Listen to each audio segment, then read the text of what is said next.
Hello everyone, welcome back to my channel. বিকেল হলে তোমাদেরও কি আমার মতন একটুখানি ভাজাভুজি খেতে ইচ্ছে করে? আমার তো বাবা খুব করে।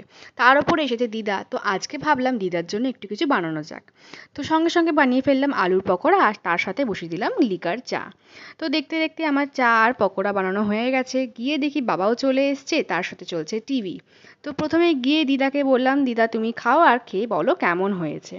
দিদার এক্সপ্রেশন দেখেই বুঝতে পারছো, দিদা বলছে বেশ ভালো হয়েছে, খুব সুন্দর হয়েছে। দিদা যেহেতু বেশি ঝাল খায় না, তো ঝাল অল্প দিয়েই বানিয়েছিলাম। খাওয়া দাওয়া করে রাত্রিবেলা চলে এসেছিলাম রান্নাটা করতে, বানাচ্ছিলাম ঢ্যাঁড়সের তরকারি। এই রেসিপিটা আগেই আমি শেয়ার করেছিলাম, তোমরা চাইলে দেখে নিও। আর তারপরে তো চলে এলো এক দাদা, সামনে যদি জন্মাষ্টমী আসছে আমার গোপাল সোনাকে অঙ্গরাগ করানোর জন্য। এত সুন্দর দাদার কাজ আমার প্রচণ্ড ভালো লেগেছে, আমি যেমন যেমন চেয়েছিলাম দাদা ঠিক তেমনই করে দিয়েছে। তোমরা যদি চাও দাদার সাথে কন্ট্যাক্ট করতে, আমি দাদার নাম্বারটা স্ক্রিনে মেনশন করে দেবো। তোমরা কিন্তু দাদার সাথে অবশ্যই কন্ট্যাক্ট করো। টাটা, দেখা হচ্ছে পরে ভিডিওতে।